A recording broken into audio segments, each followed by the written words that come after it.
So हिजो हामी के पढिसकेका थियौँ एनर्जी भनेको के हो primary source of energy secondary आज चाहिँ हामी प्रेसर च्याप्टर पढिरहेछौँ च्याप्टर प्रेसर अनि यो चाहिँ लेक्चर नम्बर एनर्जी हो सर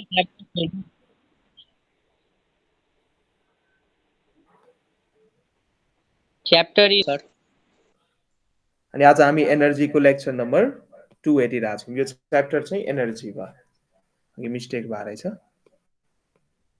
एनर्जी अनि यसमा हामी कहाँ डिसएडभान्टेज अफ फोसिल फ्युल्स यो सबै पढिसकेका थियौँ अनि त्यस पछाडि न्युक्लियर एनर्जीका कुराहरू हिजो मैले एक्सप्लेन गराएको थिएँ होइन अनि हो सर आज न्युक्लियर फ्युल भइहालेको छ हो आज चाहिँ हामी एडभान्टेज अफ यो पढ्छौँ advantage of nuclear fission energy over fossil fuel यसको एडभान्टेज चाहिँ के हो त advantage of nuclear fission energy over fossil fuel यसको एडभान्टेज नम्बर 1 यसको फाइदाहरू huge amount of energy is obtained from little amount of nuclear fuel like uranium radioactive substance युरेनियमलाई हामी युज गर्न बित्तिकै यसको थोरै एमाउन्ट युज गर्दा सपोज युरेनियमको 1 ग्राम तिमीले यदि युज गर्छौ भने 1 ग्राममै एनर्मस अमाउन्ट अफ एनर्जी प्रोड्युस गर्न सकिन्छ तर फोसिल्स फ्युलमा चाहिँ के हुन्छ त धेरै एमाउन्टमा युज गर्नुपर्ने हुन्छ पेट्रोल डिजेल धेरै एनर्जी प्रोड्युस गर्नको लागि सो यसको यो चाहिँ एडभान्टेज भयो यो थोरै एमाउन्टमा युज गरेर लार्ज एमाउन्टमा हामी एनर्जी प्रोड्युस गर्न सक्छौँ यो एक्जाम्पल यहाँ पनि सर क्लियर आइरहेको छैन यो नोट जस्तो हिजो जसरी गर्नुभएको थियो त्यसरी गर्नुस् न ए त्यसरी नै गर्दिम हो सर त्यसरी राम्रो हुन्छ योमा राम्रो हुँदैन सर ल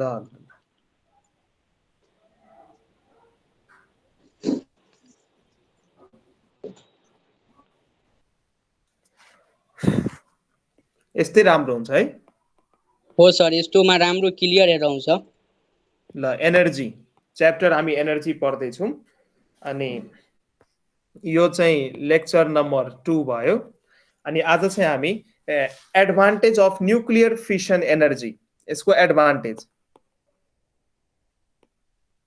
यो लेख्दैछौ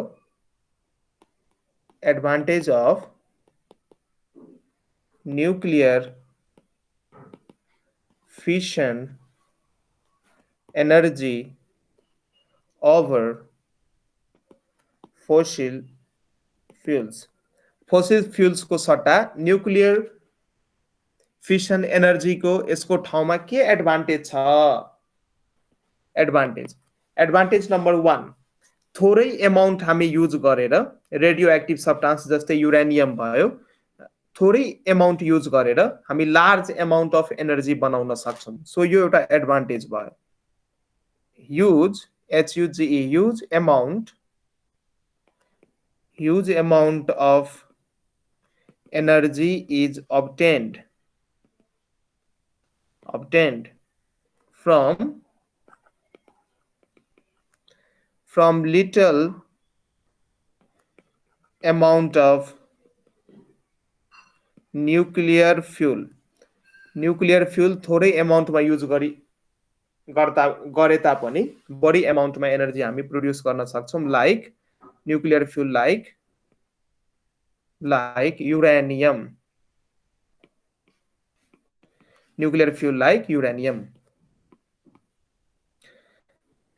अनि यसको अर्को एडभान्टेज चाहिँ जस्तै यो 1 ग्राम नै युज गरेर यदि हामी युरेनियमको 1 ग्राम एउटा यहाँ डाटा लेखिदिन्छु यदि तिमी युरेनियमको 1 ग्राम युज गरेर यदि एनर्जी प्रोड्युस गर्छौ भने त्यो एनर्जी चाहिँ यता कोइलाबाट यदि प्रोड्युस गर्न थाल्छौ भने कोइला भनेको कोल लगभग 3 टन्स अफ कोललाई तिमीले बाल्नु पर्ने हुन्छ 3 टन्स अफ कोललाई बाल्नु पर्ने हुन्छ कुरो बुझ्यौ यहाँ यतापट्टि चाहिँ 1 ग्राम युरेनियम तिमीले युज गर्यो भने त्यति जति एनर्जी निस्किन्छ त्यति नै एनर्जी पाउनको लागि हैन म कोइला बालेर यदि त्यही एनर्जी पाउन खोज्छौ भने तिमीलाई लगभग 3 टन्स कोइला बाल्नु पर्छ त कुरो बुझ्यौ यो युरेनियम कति पावरफुल छ 3 टन्स ए 3 टन्स बुझेन 1 टनमा कति केजी हुन्छ मेट्रिक टन भन्छ 1 मेट्रिक टन भनेको 1000 केजी लगभग तिमीलाई 3000 केजी कोइलालाई यदि जब बाल्यो भने अनि बल्ल जति एनर्जी तिमी भेट्छौ त्यो एनर्जी 1 ग्राम युरेनियम तिमीले युज गर्ने हो भने न्युक्लियर रियाक्सनमा त्यति नै एनर्जी निस्किन्छ यता हेर यतापट्टि चाहिँ 1 ग्राम युरेनियमले जति एनर्जी दिन्छ त्यो एनर्जी चाहिँ 3 टन्स कोइलालाई बाल्यो भने बल्ल भेट्छ त कुन राम्रो भयो भन त युरेनियम भयो नि थोरै 1 ग्राम युरेनियम राम्रो भयो किनकि थोरै एमाउन्टमा युज गरेर हामी बढी एनर्जी पाइरहेको हुन्छौँ यो यसको एडभान्टेज भयो अनि यो न्युक्लियर फ्युलहरु जुन हुन्छ न्युक्लियर फ्युल चाहिँ इफेक्टिभली लङ टाइमसम्म रन गर्नको लागि युज गर्न सकिन्छ कि nuclear fuels works longer and effectively than other mineral fuels so अर्को एडभान्टेज लेख nuclear fuel works longer and effectively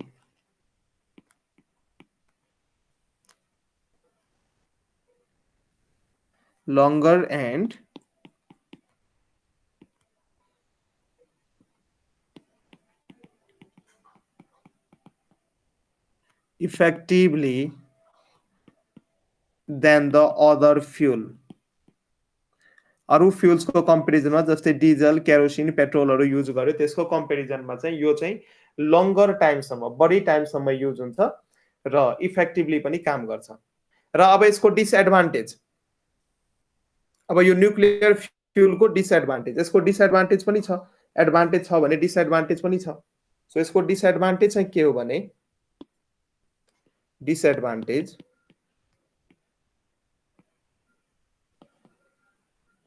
disadvantages of nuclear energy अथवा nuclear fission energy disadvantage of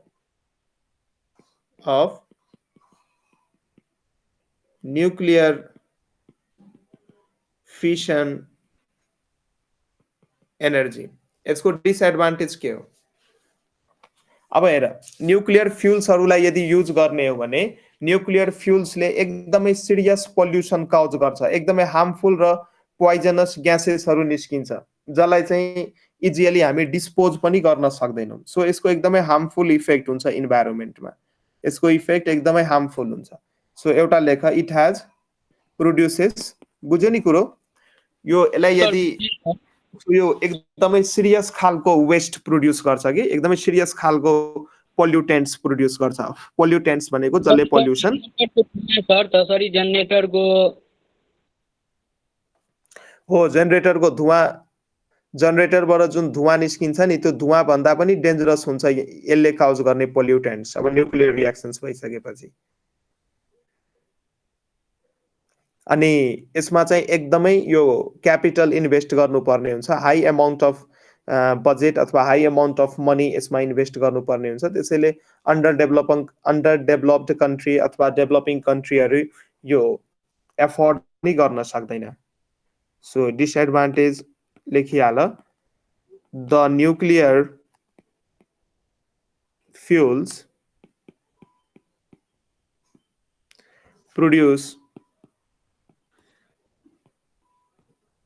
produce the wastes and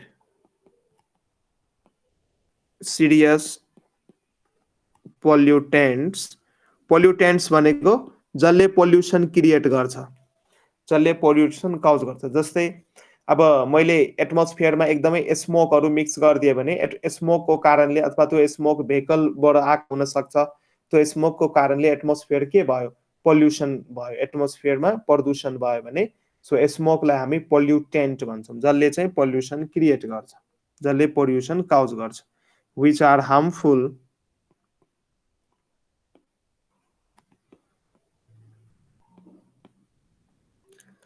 which are harmful poisonous and not easily disposable and not easily यसलाई हामी dispose पनि गर्न सक्छौं डिस्पोजको meaning थाहा छ disposable soil मुनि यदि यदि कुनै कुराहरू छ भने, अब जस्तै हामी पनि अब गाउँतिर यो तरकारीहरूको पिलिङ्सहरू हुन्छ नि, बोक्राहरू हुन्छ नि, त्यसलाई के गर्छ त मान्छेहरू खाल्डो खनेर सोइल मुनि हालिदिन्छ होइन। यो कम्पोस्ट होस् अथवा खेतहरूमा फालिदिन्छ, कम्पोस्ट म्यान्युर होस्, खादको काम गर्छ नि त, अर्ग्यानिक खादको काममा। सो त्यसलाई हामी डिस्पोजेबल भन्छौँ। सो डिस्पोज पनि यसलाई गर्न मिल्दैन र यो एकदमै एक्सपेन्सिभ हुन्छ। यो न्युक्लियर फिसन एनर्जीबाट यदि हामी न्युक्लियर फिसन रियाक्सन गरेर न्युक्लियर रियाक्सन गरेर जुन हामी एनर्जी पाउँछौँ, त्यो एनर्जीहरू निकाल्न जुन सेटअप गर्नुपर्ने हुन्छ, न्युक्लियर पावर प्लान्टहरू लाउनु पर्ने हुन्छ, त्यो पावर प्लान्टहरू लाउन एकदमै एक्सपेन्सिभ हुन्छ। हाई बजेट खर्च गर्नुपर्ने हुन्छ कुनै पनि देशले, करोडौँ खर्बौँमा रुपियाँहरू त्यसमा लाग्छ। त्यसैले अनडेभलप्ड कन्ट्री हाम्रो नेपाल जस्तो यस्तो खालको यो renewable source of energy energy निकाल्ने जुन यो तरिका छ, न्युक्लियर फिसन एनर्जीबाट एनर्जी निकाल्ने जुन तरिका छ, सो एफोर्ड पनि गर्दैन, एफोर्ड पनि गर्न सक्दैन। ठिक छ? ठीक छ सर। ल, सो इट इज भेरी, अर्को खालको डिसएडभान्टेज सेकेन्डमा लेख्न सक्छौ, it is very expensive. Expensive भनेको costly. It is very expensive to build for the least developed countries like Nepal. नेपालमा पनि यो गर्न मिल्दैन। त्यसैले हाम्रो नेपालमा न्युक्लियर पावर प्लान्टहरू छैन। नेपालमा हामी न्युक्लियर पावर प्लान्ट लाउन सक्दैनौँ किनकि एकदमै एक्सपेन्सिभ हुन्छ, हाई बजेट यसको लागि छुट्याउनु पर्ने हुन्छ। र नेपाल एउटा अन्डर डेभलप्ड अथवा लिस्ट डेभलप अथवा डेभलपिङ कन्ट्री भएको कारणले गर्दा। अनि यसमा चाहिँ के हुन्छ भने कहिलेकाहीँ यो न्युक्लियर पावर प्लान्टमा कुनै यो एक्सिडेन्ट भएर त्यहाँबाट चाहिँ के हुन्छ त, रेडियो एक्टिभ रेजहरूको चाहिँ लिकेज भइदिन्छ कि। जो न्युक्लियर पावर प्लान्ट हुन्छ, मानौँ यो ठाउँमा न्युक्लियर पावर प्लान्ट थियो अरे, मानौँ यो कुनै ठाउँमा न्युक्लियर पावर प्लान्ट थियो। सो यहाँ चाहिँ के हुन्छ त, बिल्डिङहरू हुन्छ, कन्स्ट्रक्सन्सहरू हुन्छ ठुल्ठुला। एकचोटि हेर्नु तिमी युट्युबमा यो न्युक्लियर पावर प्लान्ट कसरी देखिन्छ। यहाँ रेजहरू निस्किरहेको हुन्छ, रेडियो एक्टिभ सब्स्टान्सबाट रेजहरू, यो हार्मफुल रेजहरू हो, यो हार्मफुल रेजहरू। सो यो रियाक्टरहरूभित्र न्युक्लियर पावर प्लान्टमा जहाँ रियाक्सन हुन्छ, यो न्युक्लियर रियाक्सन जहाँ हुन्छ त्यहाँ त एकदमै लार्ज एमाउन्ट अफ एनर्जी निस्किन्छ। सो रियाक्टरहरू हुन्छ, ठुल्ठुला भट्टी भन्छ कि, भट्टीहरू तिमी हेर्न सक्छौ। सो त्यहाँ यदि कुनै एक्सिडेन्ट भएर केही भएर यदि यो रेजहरू यदि मानौँ यो बाहिर यता कतै रेसिडेन्सियल एरिया छ अरे, रेसिडेन्सियल एरिया भनेको मान्छे बस्ने एरिया, मान्छेहरू बस्तीहरू भएको रेसिडेन्सियल एरिया, यसमा मान्छेहरूको बसोबास भएको एरिया हो। सो केही एक्सिडेन्ट भएर यदि यताबाट यो रेजहरू यदि लिक भइदियो भने, यताहरू रेजहरू लिक भइदियो भने यो रेसिडेन्सियल एरियामा जुन मान्छेहरू बसेका छ त्यसलाई चाहिँ के गर्छ त, नुक्सानी गर्छ। हार्मफुल रेडिएसन्सहरूले गर्दा यो एकदमै यो जानलेवा पनि हुनसक्छ, फ्याटल हुन्छ कि। त्यसैले यो लिकेजहरू भइदियो भने, सो त्यसैले यो एउटा अर्को समस्या पनि माथिबाट आउने डर हुन्छ। यो पनि यसको एउटा डिसएडभान्टेज हो। त्यसैले यो न्युक्लियर पावर प्लान्टलाई फ्रिक्वेन्टली क्लिन गरिराख्नु पर्ने हुन्छ। सो केही एक्सिडेन्ट नहोस् अथवा रेडियो एक्टिभ रेजहरू लिक नहोस्, हो कि होइन? ल, अब चाहिँ हामी ल यो पोइन्टहरू लेख्न सक्छौ, इक्जाममा आयो भने यो पोइन्टहरू लेख्न। यति मैले एक्सप्लेन गरिदिएँ, अब मिलाएर चाहिँ तिमी लेख्न सक्छौ। सो अब हामी सम रिन्युएबल सोर्सेस अफ एनर्जीको बारेमा पढ्छौँ। Some renewable sources of energy.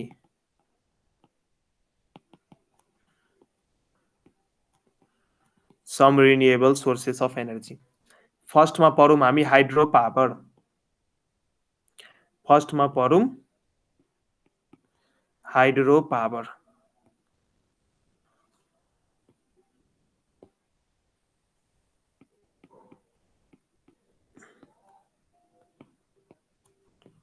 Hydro power. अब हाइड्रो पावर भनेको के हो? जस्तै energy obtain from the water resources is called hydro power. यदि हामी पानीबाट कुनै एनर्जी यदि हामी पाइरहेछौँ भने, वाटरलाई युज गरेर यदि हामी एनर्जी झिकिरहेछौँ भने that is called hydro power. So लेख the energy obtained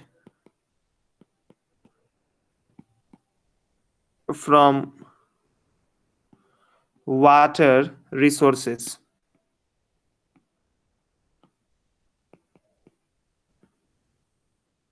is called hydropower. पानीबाट यदि हामी कुनै एनर्जी निकालिरहेछौँ भने त्यो एनर्जीलाई हामी भन्छौँ हाइड्रो पावर। जस्तै ठुल्ठुला हाइड्रो पावर प्रोजेक्टहरू हुन्छ, ड्यामहरू कन्स्ट्रक्ट गरेर हुन्छ। सुनेको छौ कि छैन यी कुराहरू? हो सर, सुनेको छु। हो, त्यही ठुल्ठुला हाइड्रो पावरबाट हामी एनर्जी, यो रिन्युएबल सोर्स अफ एनर्जी। अहिले हाम्रो नेपाल पानीमा दोस्रो धनी देश भएको कारणले गर्दाखेरि यहाँ पानी धेरै छ। नेपालमा पानीको कमी छैन, त्यसैले नेपालमा म्याक्सिमम इलेक्ट्रिसिटीको जुन जेनेरेसन छ, एनर्जीको जुन जेनेरेसन छ, त्यो हाइड्रो पावरबाट नै भइरहेको छ। सो त्यसैले नेपालमा सिभिल इन्जिनियरहरूको राम्रो स्कोप छ कि।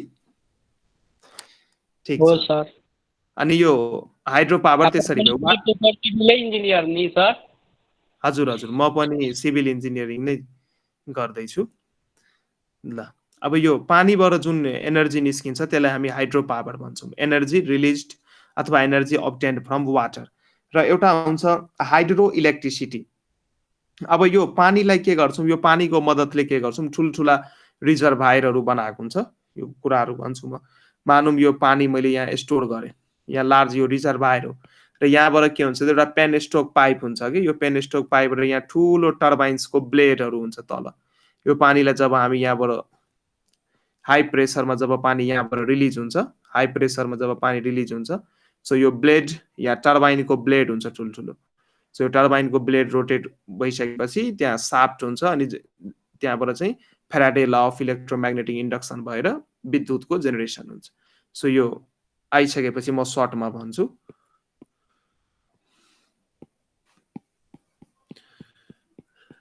सो अब लेख hydro electricity. The electricity generated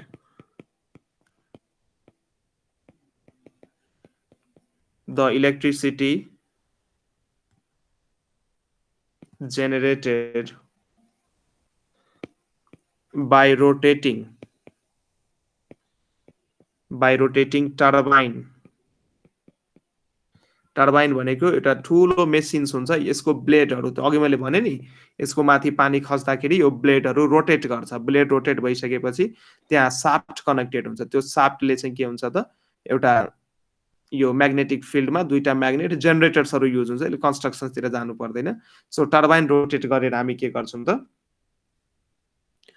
त्यहाँ इलेक्ट्रिसिटी जेनेरेट गर्छौँ by rotating turbine by current of the water. अनि टर्बाइन्सलाई कसरी रोटेट गर्ने, पानीको प्रेसरको कारणले गर्दाखेरि। By rotating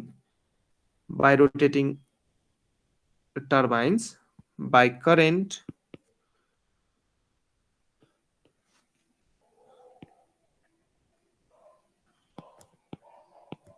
of the water. वाटरमा करेन्ट हुन्छ कि हुँदैन? करेन्ट भनेको त्यसको प्रेसरलाई भन्न खोजे हो। Is called hydro electricity. Hydro electricity.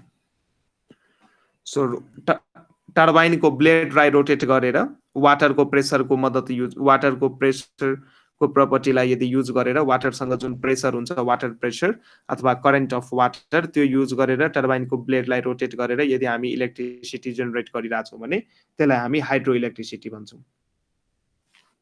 अनि नेपालमा चाहिँ के हुन्छ भने यो हाइड्रो इलेक्ट्रिसिटीको एकदमै बढी स्कोप छ। किन? नेपाल चाहिँ पानीमा दोस्रो धनी देश हो, यसमा चाहिँ वाटर रिसोर्सेसको कमी छैन। नेपाल वाटर रिसोर्सेसमा रिच छ, अनि नेपालसँग एकदमै फास्ट फ्लोइङ रिभर्सहरू छ।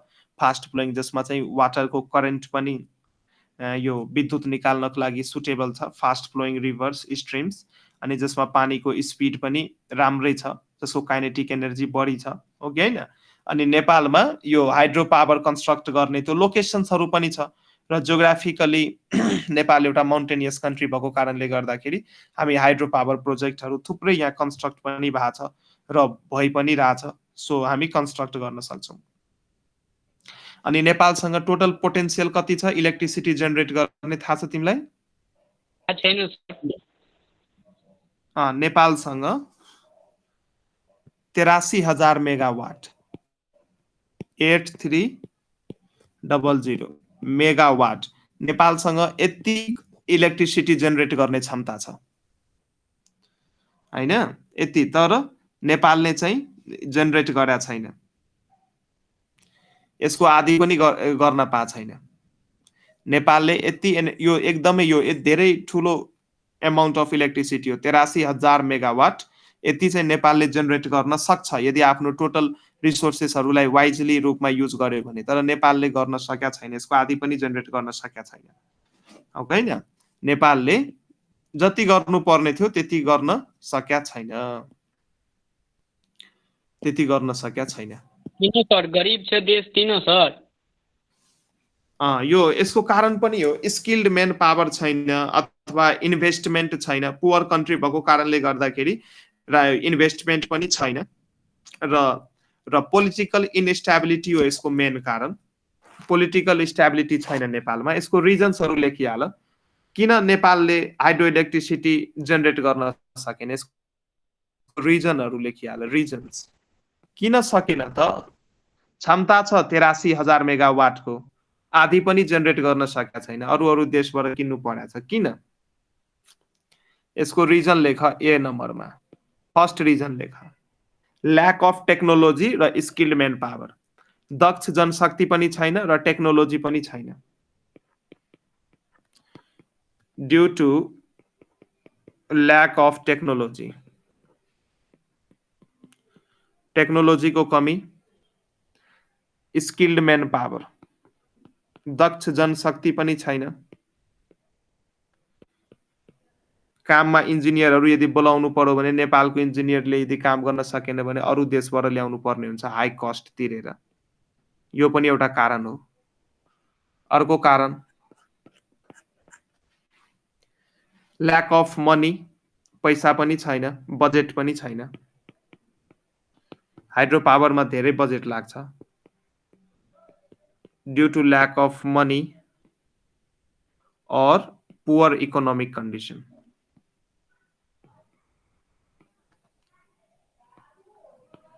Poor economic condition for investment, invest गर्न सक्दैन, मनी लाउन सक्दैन। अनि मनी लाउन सकेन भने कहाँबाट त्यो इक्विपमेन्ट्सहरू लाउने, कहाँबाट त्यो मेसिन्सहरू लाउने, सबैमा कस्ट लाग्छ नि त है, सबैमा कस्ट लाग्छ, कहाँबाट ल्याउने? अब अनि पोलिटिकल स्टेबिलिटी पनि छैन, सरकारहरू फेरिरह हुन्छ, जसले गर्दा कुनै सरकारले कुनै प्रोजेक्टलाई ओके गरेर गयो भने अर्को सरकार आउन बित्तिकै त्यो प्रोजेक्ट त्यतिकै थन्केर बस्छ, क्यान्सल हुन्छ त्यो प्रोजेक्टहरू। यो किन भयो त? पोलिटिकल स्टेबिलिटी छैन। Due to lack of political stability र प्लान पनि छैन। पुअर प्लान हुन्छ नि, भिजन हुन्छ नि कुनै पनि देशको, मलाई के गर्नु छ, कसरी डेभलप गर्नु छ, अरू देशहरू छिमेकी राष्ट्रहरू यति विकास भइरहेछ, मलाई केही गर्नु पर्यो भन्ने एउटा मान्छेको सोच हुन्छ कि हुँदैन केही काम गर्ने? हुन्छ सर, यहाँको नेताहरूको सोच छैन। हो, त्यो सोच पनि छैन। त्यसैले यी समस्याहरूको कारणले गर्दा जति हामी जेनेरेट गर्नुपर्ने थियो त्यति हामी गर्न पाइरा छैनौँ। फ्युचरमा हुन सक्छ सर, तपाईको सोच छ नि नेपाल बनाउने? हो, फ्युचरमा हुन्छ बाबु, फ्युचरमा हुन्छ। अहिले थुप्रै कन्स्ट्रक्सन्सहरू भइरहेछ। अहिले नेपालमा इन्जिनियर जाने भनेको त्यही हाइड्रो पावर कन्स्ट्रक्सन, टनलिङमा त हो, रोडमा त हो। अहिले थुप्रै कन्स्ट्रक्सन्स वर्कहरू भइरहेछ। सो स्कोप चाहिँ छ, अहिले स्कोप छैन भन्न मिल्दैन, स्कोप छ। ल, अब यसको usages of hydro power, usages of hydro power, यसको युजेजहरू के हो? सो अब एकदमै सजिलो, हाइड्रो पावरबाट हामी के निकाल्छौँ? करेन्ट निकाल्छौँ, हाइड्रो इलेक्ट्रिसिटी निकाल्छौँ। अहिले जुन हाम्रो घरमा बत्ती बलिरहेछ, करेन्ट जुन छ, बत्ती जुन छ इलेक्ट्रिसिटी जुन छ यसलाई चाहिँ हामी हाइड्रो पावरबाट नै निकालेको। अनि यो निकालेर हामी के गर्छौँ, मोडर्न इक्विपमेन्ट्सहरू चलाउन सक्छौँ, डिभाइसेसहरू, मेसिन्सहरू, ठुल्ठुला फ्याक्ट्रीहरूमा करेन्ट चाहिन्छ कि चाहिँदैन, विद्युतहरू, हो भेकल्सहरू, सर इलेक्ट्रिक चाहिन्छ। भेकल्सहरू चलाउन सक्छौँ, मेसिन्सहरू, इन्जिन्सहरू चलाउन सक्छौँ। अनि यसलाई यो इलेक्ट्रिसिटी युज गरेर हामी लाइटहरू बाल्न सक्छौँ, हिट अब्टेन गर्न सक्छौँ हिटरहरू युज गरेर,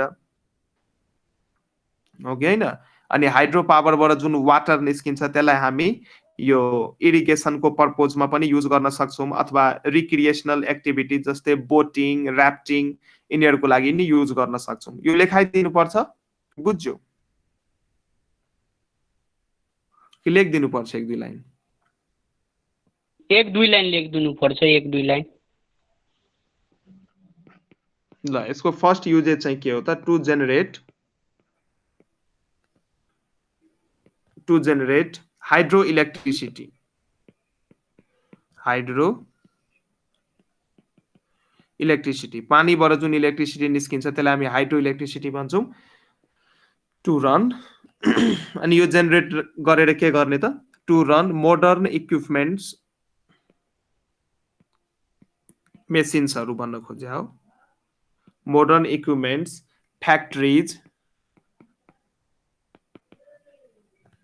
फ्याक्ट्रिज, मेसिन्स, इटिसी। एउटा चाहिँ यो युजेज भयो। अनि अर्को युजेज चाहिँ हिट र लाइट प्रोड्युस गर्न, टु प्रोड्युस हिट, लाइट, इटिसी। अनि इरिगेसन पर्पोज अथवा ऱ्याफ्टिङ, बोटिङको लागि नि युज गर्न सकिन्छ, टु युज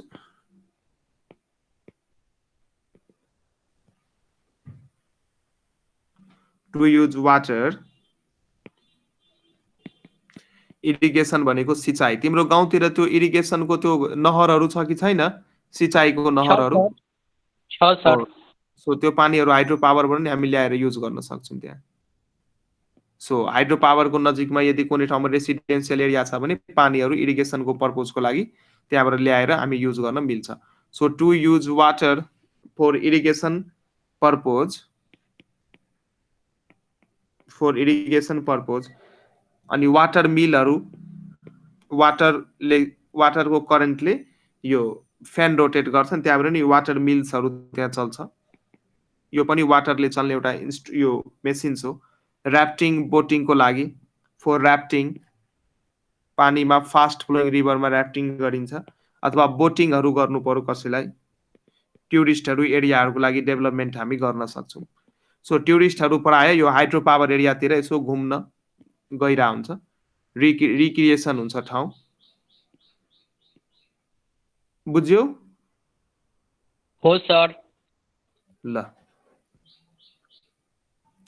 अब एडभान्टेज अफ हाइड्रो इलेक्ट्रिसिटी, यसको एडभान्टेज के हो सोध्छ, इम्पोर्टेन्ट।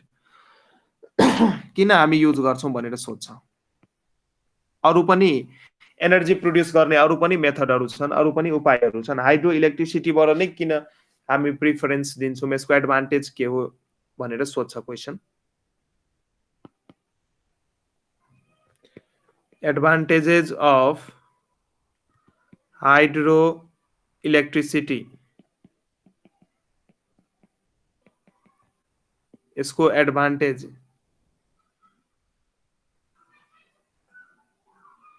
सो एडभान्टेज नम्बर 1, यो चाहिँ एउटा रिन्युएबल सोर्स अफ एनर्जी हो। यो कहिले सिद्धिँदैन, पानी कहिले सिद्धिन्छ, कहिले पनि सिद्धिँदैन, कहिले पनि सिद्धिँदैन, अनलिमिटेड छ। र यो कहिले पनि सिद्धिँदैन। सबभन्दा मेन एडभान्टेज त यही हो यसको, it is a renewable source of energy,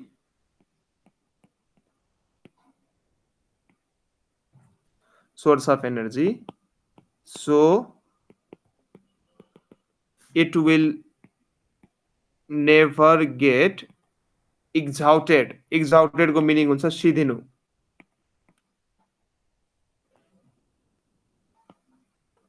exhausted यो कहिले सिधिँदैन, EXHAUSTED, exhausted। र यो पोल्युसन फ्री पनि हुन्छ, अब जेनेरेटरबाट तिमी इलेक्ट्रिसिटी निकाल्छौ भने त्यो जेनेरेटरको बेकारको त्यो साउन्ड पनि सुन्नु पर्यो र धुवा पनि खानु पर्यो होइन। हो sir.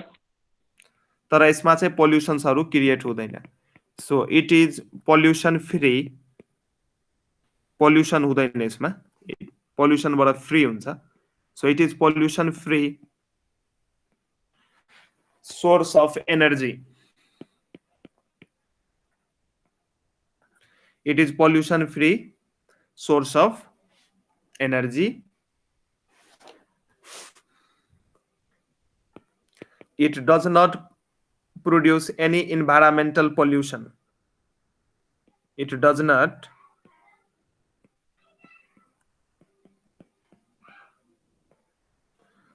produce any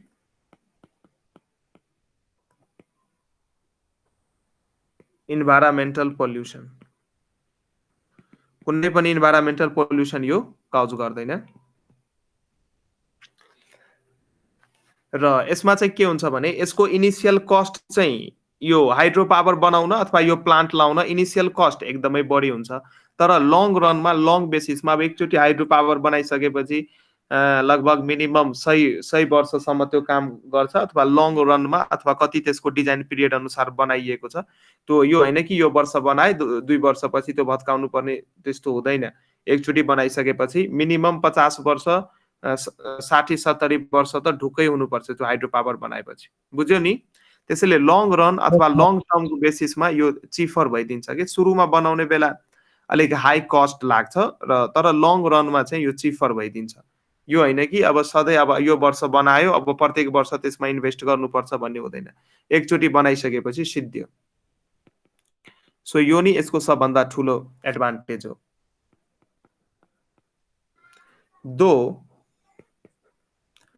Though the initial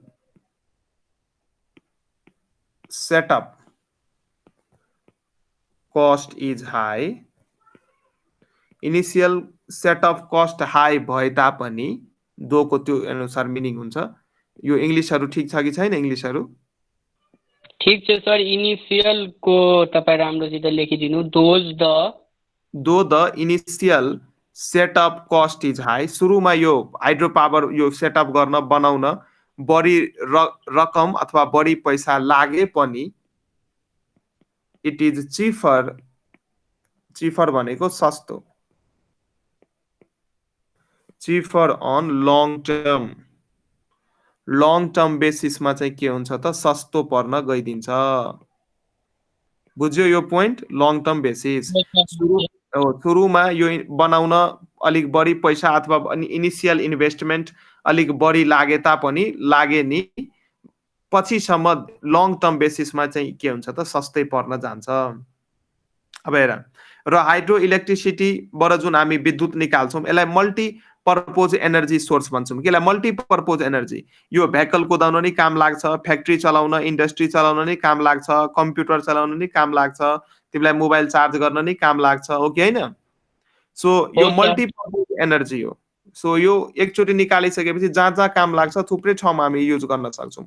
street light बाल्न काम लाग्छ, ठुल्ठुला मेसिन्सहरू चलाउन काम लाग्छ, यो इलेक्ट्रिक भेहिकल्सहरूलाई चार्ज गर्न अथवा हिटिङ लाइटिङ गर्न, कम्प्युटर चलाउन अथवा यो इलेक्ट्रोनिक्स ग्याजेटहरू चलाउन सबैमा यो युज भइरहन्छ।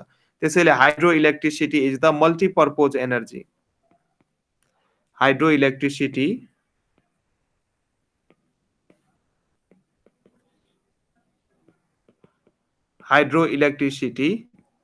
is the multi-purpose energy source। यो एनर्जी सोर्स को मल्टीपर्पोज हो, यो मल्टीपर्पोज एनर्जी सोर्स हो। यो मल्टीपर्पोज थुप्रै काममा युज गर्न सकिन्छ। ल अब यसको कहिलेकाहीँ डिसएडभान्टेज पनि सोध्छ। डिसएडभान्टेज अफ हाइड्रो इलेक्ट्रिसिटी, यसको सबै कुराको फाइदा र बेफाइदा हुन्छ हैन? हो सर।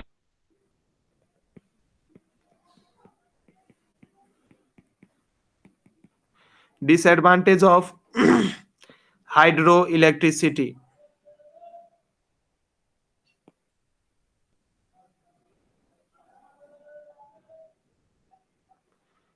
यसको disadvantage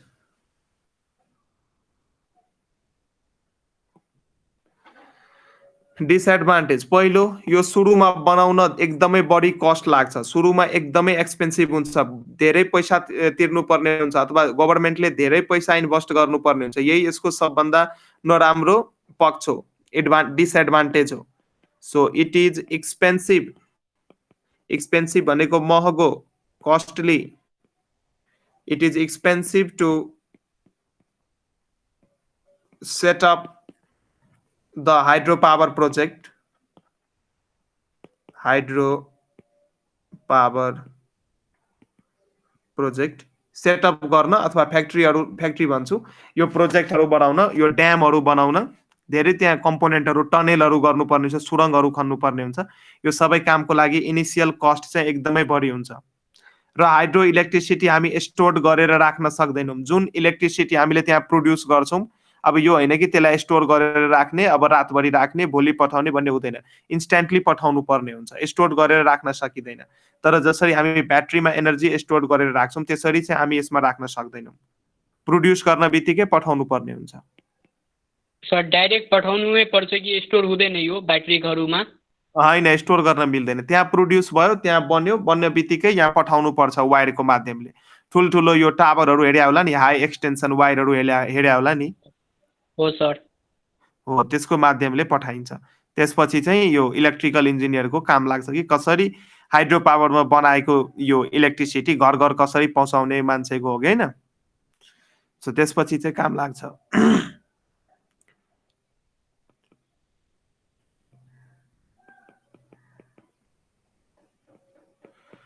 so hydro electricity can not be stored, यसलाई स्टोर गरेर हामी राख्न सक्दैनौँ, बनाउन बित्तिकै पठाउनु पर्छ। यो पोइन्ट बुझ्यो? हो सर। अब यसलाई लङ टर्ममा अथवा लङ डिस्टेन्समा ट्रान्समिट गर्न पनि गाह्रो हुन्छ। हामीलाई अब यो वायरहरू, एक्सटेन्सन्स वायरहरू युज गर्नु पर्यो, हो कि होइन? अथवा यो प्रोजेक्ट बनाउनका लागि हामीले ड्यामहरूको कन्स्ट्रक्सन गर्नुपर्ने हुन्छ र ड्यामहरूको कन्स्ट्रक्सनले गर्दाखेरि त्यसले इकोसिस्टमलाई इम्ब्यालेन्स पनि गर्न सक्छ, हो कि होइन? जुन चाहिँ हाम्रो पहिलाको प्रकृति थियो त्योसँग त हामी खेलिरहेछौँ नि, प्रकृतिमा त ड्याम थिएन, हामीले बनाइरहेछौँ। यसको मतलब इकोसिस्टममा त्यसले असर पनि पार्न सक्छ कि एक्वाटिक लाइफमा पनि असर पार्न सक्छ। सो यो पनि यसको डिसएडभान्टेज हो। कुनै पनि प्रोजेक्टले वातावरणलाई हार्म गर्नु हुँदैन। यो सबै प्रोजेक्ट वातावरण अनुकूल नै हुनुपर्छ, तर एकदमै नेग्लिजिबल यदि इफेक्ट छ भने हामी कन्स्ट्रक्ट गर्न सक्छौँ। सो यो पनि हो, इकोसिस्टमलाई पनि हार्म गर्छ। सो यो थर्ड पोइन्टमा लेख, कन्स्ट्रक्सन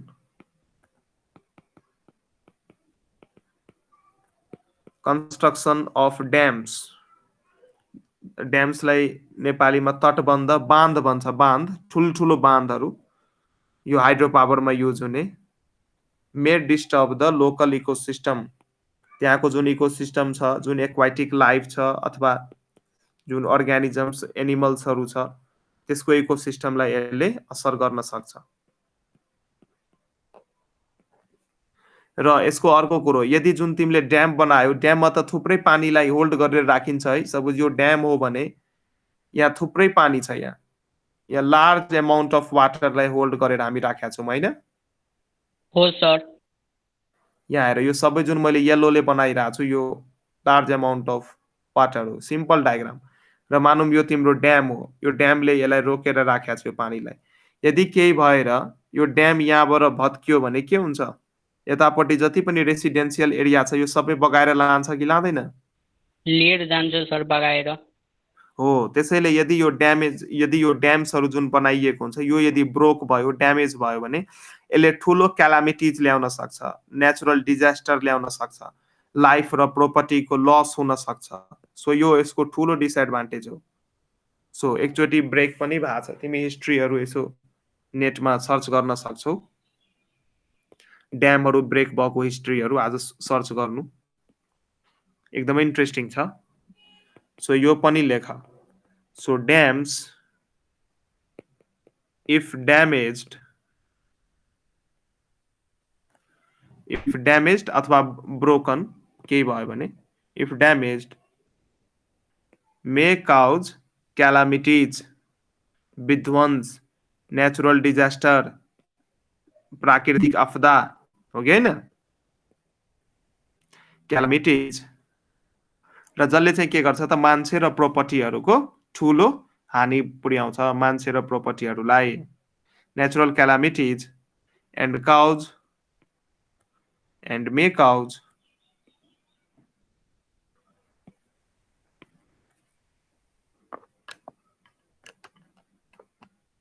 एकछिन पख